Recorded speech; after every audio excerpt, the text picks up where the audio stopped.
我们刚才特别提到，中国现在经济非常非常的差，跟他们经济政策都有关系。我心想，真的假的？你看到这个人，小米的前总监冯德斌，他包养了200名女性，谁跟你经济差？结果怎么样？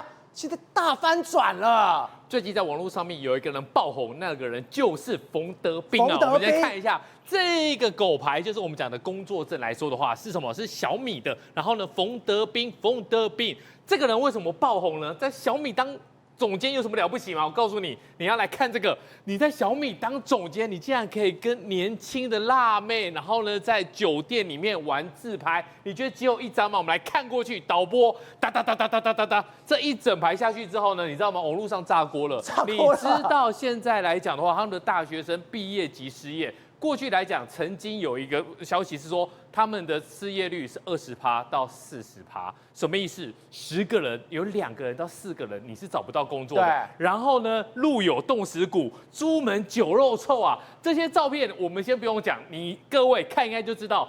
欢欢喜喜的照片，而这欢欢喜喜的照片里面，你知道吗？每一个人都是在外面留过学的，或者是重点学校的985、221那些的。很多人在讲他是谁。重点是说，他们为什么都要跟冯德斌有过一段情？对，这些一段情应该就是很清楚的走到最后一步了吧？有人说呢，他是用每个月来包养，而且呢，这个包养来说的话，还有价位。这个价位是多少呢？他说每个月有4天的时间要陪在冯德斌的身边，每个月支付10万元。4天，每个月4天，然后我领10万元。你想想看，如果你是大学毕业的，然后呢，你也是重点栽培学校出来的，你找不到工作，而他们却有这个情况。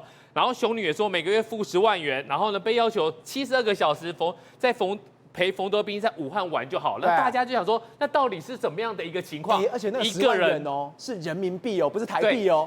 这个就是一个单价跟总价的概念。如果你付得起，每个月的单价是10万元，这已经很厉害喽。10万元人民币和台币大概是40万元。那你看你的总价，他竟然有签约高达200多人啊！200多人。什么叫签约？你知道吗？每一个合约都不一样哦，时间、地点，还有出勤。出勤就是什么？你要去陪他的一个时间。他说内容更是让大陆的网友整个就是无法接受。你知道吗？支付10万元哦，这个价位。你男女双方讲好就好，大家没有话讲。问题是这个，在不伤害身体的情况之下，玩一下非常变态的事情，你还不能够让女生拒绝。如果你要拒绝的话，要怎么样？你要返还50%的金额。如果你拒绝了，那你就要退回10万块的50%，就是5万块。对，很多网友在讲说，不愧是总监啊，他这个是什么概念？这个是合约减价验收的概念。对，我今天跟你谈了多少钱，你没有办法达到这个次数，或者是你们要达到内容的话，你要减价验收。但是这些东西大家可以接受吗？大家不能接受啊！你可以过上这样子，比如说像是后宫皇帝的感觉的时候，那你小米对不起国家吧？对，小米怎么起来的？对，小米是当初政府领导觉得说要有一个爱国企业，所以叫大家去买小米。对，你知道吗？理想、小鹏那些气死了，我们也可以爱国啊！为什么所有网友都在骂小米？为什么就你去买小米呢？好，那重点来了，重点就是说这些东西来说的话，大家会觉得你是不是小米的总监？所以呢，你可以怎么样？过上这种好日子，你包养一个人已经过分了，你包养200个人，那真的是罪大恶极。好，那有人在讲说呢，这2天的高度关注的一个事情，好，一般来讲在忙于小米的 YU7的发布会，可是呢，你知道吗？网传的小米前总监冯德斌啊，冯叉叉的大瓜，经核实，该人曾于2016年9月入职小米食堂，他的岗位食堂，对，他的岗位小米。食堂，它的岗位是切配，切配是什么？就是食堂里面切菜的哈。然后呢，旷工的原因是同年的11月被开除，短暂的工作时间内没有担任过小米公司的任何总监职位，你觉得合理吗？一个切菜的，他们说他就是个切菜的，有的网友就开始延上了，说好吧，那就是切菜总监、切菜头。可是呢，你没有办法联想。你做一个小米的员工，你是做一个切菜的，好，我要看这个，你有这个小米的出入证，它的狗牌、它的公牌，你竟然可以过上这种好日子，而你小米告诉大家，它只是一个切菜的，哦，这样合理吗？网友，你看买不买单哦？小米的切菜工能够包养200人 ，Are you kidding me？ 你信吗？切菜员工是这种内部工卡吗？搞笑！有人讲到重点了。这个狗牌这个员工证是什么？是特殊的员工证，特殊的。你要是一般的食堂的员工，你是进不到内部的。为什么？你工作的地方就是哪里？就是食堂啊，你没有办法进到他们写字楼吧？好，再来，哈哈哈，他的钱从哪里来的？所以表示没有人相信。好，重点来了，小米最近来讲的话，除了冯德斌的一些事情之外的话，还有一个新款的电动车 YU7，你知道吗？小米的雷军之前不是讲说，哎呦，因为电动车的意外也不是我们希望的，没想到这么严重。小米 YU7的价格落在哪里？103万到134万，我们就看103万的这个特殊这个基本款好了。如果103万的话，那你想想看哦，这么豪华的优配的话，对标的是谁？对标的就是特斯拉，而特斯拉的 Model Y 在中国的售价比台湾便宜非常非常多哈，再讲一次，非常非常多，折合台币大概是120万，那这样就有一个很明显的对标啦。如果我今天要花120万买 Model Y， 我倒不如对大陆的消费者来讲说，我就买小米的 YU7。大家想一件事情，120万减掉103万，那你还有17万人民币的一个价差，对，你觉得多吗？其实也没有很多，但你觉得少吗？在很多经济考量上来讲的话，17万人民币折合台币也将近快70多万。那70多万有没有很多事情可以做？很多有一个 range 出来了吧？好，所以1个小时卖了多少钱？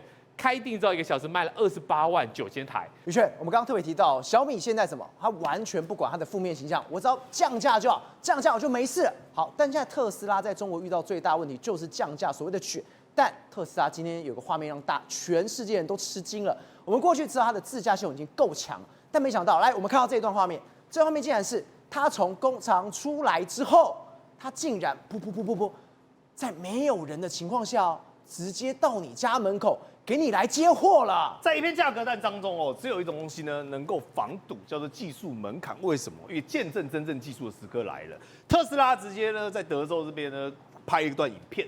这影片呢出来的时候是有一台车，你从一个感觉荒郊野外一个工厂哦，默默的开出来，而且它的镜头很特别哦。来照，你会发现，对，它把驾驶正负都给照进去，让你清清楚楚看到说无人驾驶。这时候恐怖的来了，它跟电影情节一样，有高潮迭起。一开始呢，让你觉得只是平铺直叙说啊，这有什么大不了？又没有红绿灯啊，我本来就知道特斯拉会自驾啊。结果你看哦，随着场景速度越来越快，越来越推远，你会发现它一路从郊区往市区去前进，开到市区了。对，那原本是没有红绿灯，对不对？没有红绿灯，它只要沿着道路去行驶就好了。但你会发现，来哦，开始前面有货车，它会开始，有没有看到照？它还上高速公路了。对，它先绕哦，它会左右变换车道哦，变换到没有人车道之后，上到高速公路，它干嘛？一路的往越来越多人的地方前进。而等到它下去那个交流道的时候，你会发现，丢呢，那狼它贼啊！我本来想说，哎呀，国外本来美国，我在看影片的时候，我心想啊，美国本来就车子很少啊，这有什么大不了？对，就没想到进到市区的时候，你会发现。旁边陪同的车辆越来越多喽，车辆越来越密集喽，而且有大有小哦，开始围堵喽，开始塞车哦。而且你看哦，我们每次讲说自驾系统最常出问题是在哪里？中国每次撞就跟你讲交流道不要开自驾，对，台湾也是跟你讲交流道不要开自驾。结果呢，它顺顺利利的，没有人监督状况下，也不用辅助，这个才就是完全自动驾驶，它就给你下了。然后开始进去市区之后，它会干嘛？会开始钻，开始横移。你有没有看到车子越来越多了？对向车道有一大堆车，红绿灯它还会给你停。然后该转弯的时候呢，它会非常流畅的直接给它转弯过去。所以看到这个场景，你想说，不对，美国这个黑科技哦，真的已经到前所未有的地步。对，你这个东西价格战再怎么打，你也没有办法买到这个。这个是再高阶的价格，你都没有办法取得到的服务嘛。所以你看啊，一路开，就这个缩时高达3分多钟的影片哦。最后它停驶的画面是在哪里？最后停驶的画面哦，我跟你讲，赵了有一点小瑕疵，你知道为什么吗？他真的开到业主家里去。业主家里去了。对，然后业主就在门外哦，跟他在期待什么礼物一样，就等着他来到。哦，欢迎光临。那为什么我说瑕疵？你知道吗？因为业主门外，你有没有仔细看红线啊？这是他停在红线上，他违规了。对啊，停在红线上，所以看人赶快上去哦，赶快就把车子给开走。但你想想看哦，这可以 cost down 多少的钱？对，因为我们以前买车子哦，比如说你要交车，对不对？你去到展间看，交车之后你还要等，那到时候人还要再去签，一来一回，而且你去的时候，你是不是还要坐计程车，还要给朋友载，很麻烦？不用嘞，这跟订网购一样哦，跟订我们讲的天母一样哦。你跟特斯拉订完车之后，到时候它自动就在你家，你就可以去收了这个车子，直接送到你家门口，哎，对啊，所以这个它可以节省多少的成本，而这些价格都可以反馈在消费者身上，而且它同时也验证一件事情。对于这些消费者而言，你都可以送来我家了，那我在外面，我人在车上，我开自驾，我有什么好怕的，对不对？所以，但你想想看，当美国的自驾系统已经反观到这种地步的时候，你知道中国还在沉迷执着于什么吗？什么东西？机器人。机器。但机器人没有关系哦。我坦白讲，我看到这个东西的是哀伤加上哀伤哦，就是过度的哀伤。哀伤加上哀伤，叫做过度的哀伤。因为中国的国主是不是他们的哀伤嘛？哀伤。每个人讲到国主，眼泪就流下来了，骂几句脏话。结果他现在把中国的机器人跟国主结合在一起，我心想说，哦，所以你的意思是说，反正人踢不好，我就干脆让机器人来踢啊，用机器人实现你们中国的梦，是不是？但这个也是很悲催啊。因为他们说这个机器人啊，总共有5岁的智商。来，各位，你看一下，这像5岁吗？我想5岁小孩如果把球踢成这样，你是不是有点要担心了，你知道吗？这什么啦？到底在干嘛？瓦豆啊！对，然后你看哦，跌倒之后起不来了，哦，哪里跌倒，这个是中国人的精神。哪里跌倒就在哪里躺着，就别起来了，然后就担架直接把他抬走。然后你看2个人在跳年巴打，你蹭我，我蹭你，我都怀疑到啊，他跟目标根本不是要踢球，你知道吗？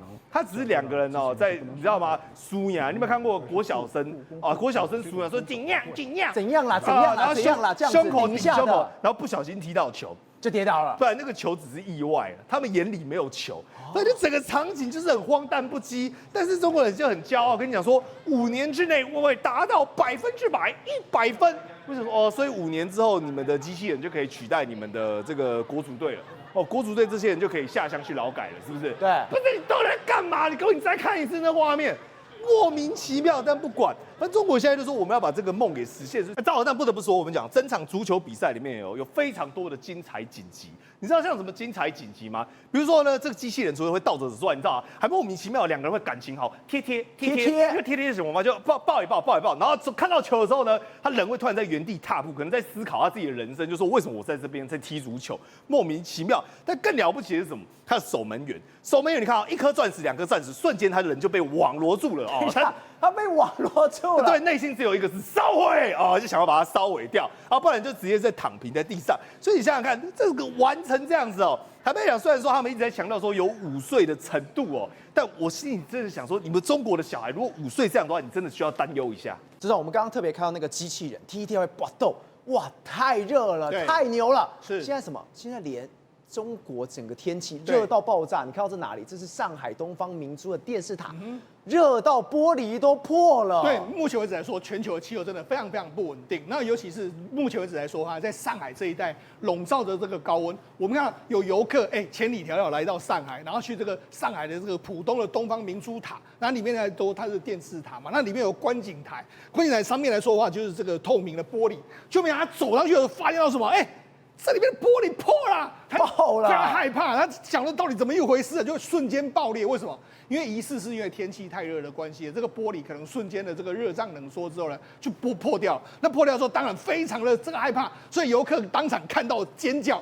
赵尔，这个往下看的时候真的是非常非常深，下面是透明的呢。对啊，你看的真的会，我一般人看的话，可能都脚底发麻。好，那除了这个东方明珠塔之外呢，那在上海有一个乐高乐园。那乐高乐园来说的话，就没想到，我们那时候事实上我们去做这个云霄飞车的时候，有时候时有卡关的可能性，因为有时候可能机械出问题嘛，就没想到就这么倒霉。它这里面来说叫乐高大飞车，就没想到他们运行的时候，突然之间运行到一半的时候停在那边。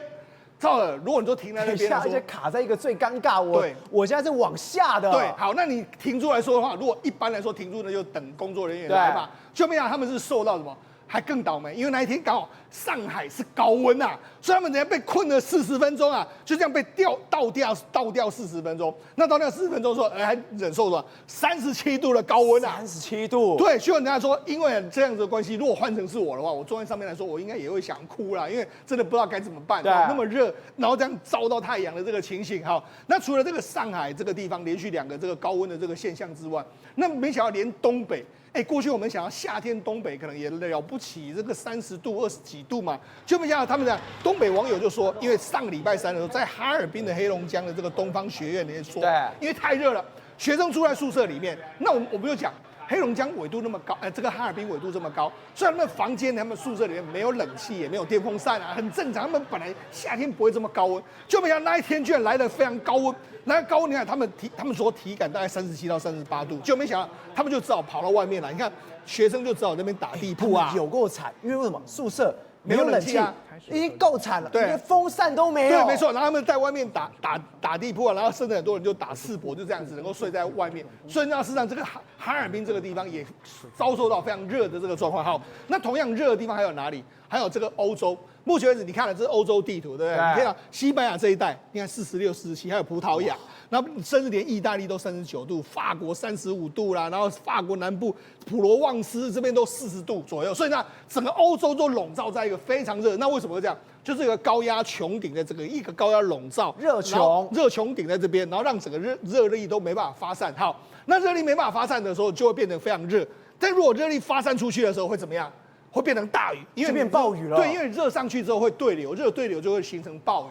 那你看这几天在哪里形成暴雨？在法国的巴黎花都就造成了这个暴雨。你看25号的时候，他们就说白天是热浪，那整天高温，就傍晚的时候就气候大变化，然后马上就瞬间就狂风暴雨。你看，打雷闪电，你想，这不是呢？我们一般的在台湾的话，可能是台风才会看到。巴黎没台风，那怎么会这个样子呢？那因为他们就是瞬间的热对流之后，造成了非常强大的这个对流。你看整个车子经过的时候，你就觉得这好像是在这个。如果我没有跟你说这是巴黎，你还以为是在威尼斯。对，就没想到就是这样，他们开着小床在行走这样一个状况。短几个小时，然后就狂风暴雨。对啊，然后他们连路人走在大马路上，你看到连那种椅子、桌子都被吹翻了。对，他们当地人都没有想象，就没想，因为你瞬间风太大的时候呢，就造成了不幸事件。我们看很多树就倒塌。很多树倒塌之后，就有2个民众呢，在瞬间因为躲避不及，被树这个压住就不幸上升了，就不幸往生的一个状况。那甚至还有这个，我觉得也有蛮有意思的啦。这个警方在那边巡逻的时候，就放了铁达尼号，我帮他放铁达尼号，他一边来巡逻，一边放铁达尼的歌曲，可能就是说，叫大家要保命啊，这样淹大水了。对，好，那除了这个之外来说的话。因为呢，法国来说，他们很多人还是用这个地铁做交通嘛，就没想到，因为雨下来的时候，你看这个沿着这个地铁的这个楼梯的往下淹，它整个地铁轨道这个地铁轨道，他们轨道在这边哦，就没想到地铁轨道也淹大水的一个状况，甚至因为温度突然之间降低太多的这个状况，会怎么样？在下暴雨的一开始的时候，其实它是会下冰雹。所以等于是说，他们一开始是先下冰雹，冰雹打下来之后，打下来之后，开始下暴雨。对，那下暴雨之后伴随着这个狂风，所以呢，事实上这个因为气候的这个异常呢，真的有非常多。过去可能巴黎的也没想到，夏天怎么会有疑似这个台风的这个状况？你想都没有想过的情形会发生。宏观取材，厘清真相，犀利精准，深入剖析，时刻掌握关键新闻时事，不漏接。老时段，新气象，我是钟浩和，关键时刻2.0，全新出击。